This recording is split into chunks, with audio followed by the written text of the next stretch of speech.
I love, so about, I forget where, like about 2/3 of the way in, I like looked up, I was reading, I looked up my wife, I go, Harriet is a badass. Like, and that, I think that's what struck me too. The other part, I mean, like I said, I enjoyed a ton of it.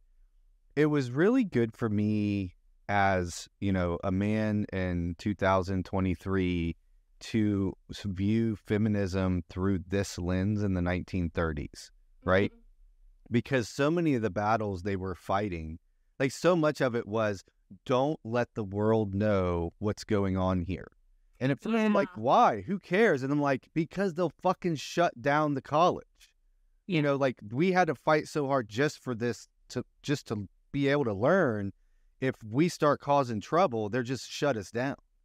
And I was like, oh my God. And so to watch Harriet be a badass in that world, in her way, I was like, oh my God, like she was able to like walk that line of like doing what she knew was right while living in that world. And I was like, it gave me, I feel like there's so much pressure now to kind of like throw off the shackles of like, fuck everything, I'm going to do what I want to do, no matter who you are. And it's like, it was really good to be like, no, like you can also live in under the restraints that you're in and still make a really big difference. And watching her navigate that was really meaningful to me. I really enjoyed it.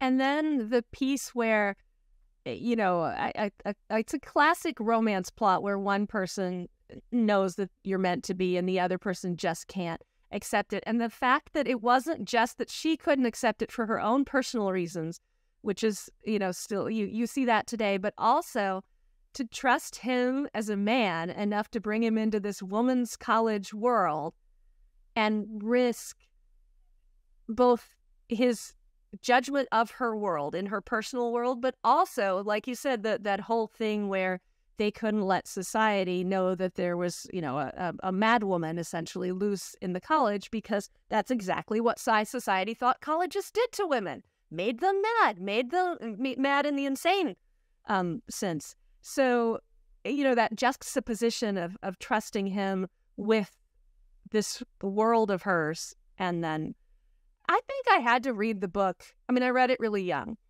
I think I had to read it.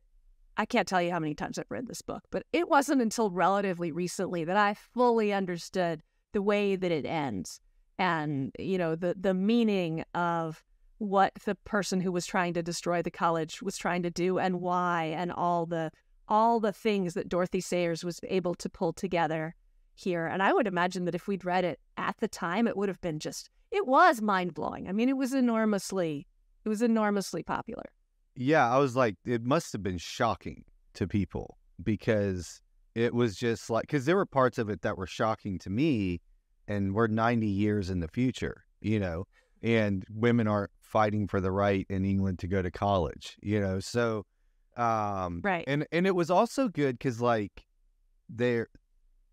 I honestly, I kept waiting. I'm like, there's going to be something in this book where I'm like, well, you can't say that today. And there really wasn't, but there was this level of like,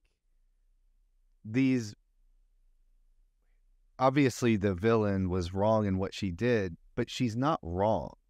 You know what I mean? Like that, and which is what makes a great villain, is you're like, I understand what she's saying.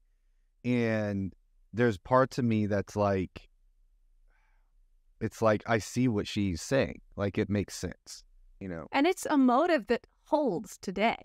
Like, the things that happen, like you could see the whole, and it's just so like, it's so, I don't know, nerdy or dense or whatever, but the whole thing hinges on an academic transgression, it's not plagiarism. It's a different kind of academic transgression. Somebody has hidden a piece of research that would change their entire thesis. You could see some Oprah Book Club person, being revealed to have hidden their knowledge of some historical, like you could see this happening today, and you could see them, their career being just as destroyed, and then you could also see the murder, the person, the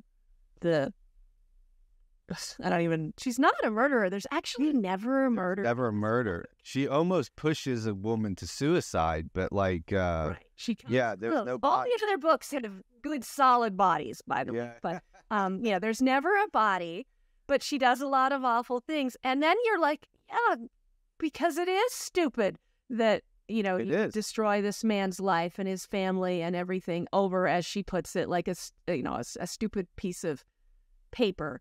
And yet, he lied. He betrayed he betrayed academia. And anyway, it's so good. It's so juicy. There's so much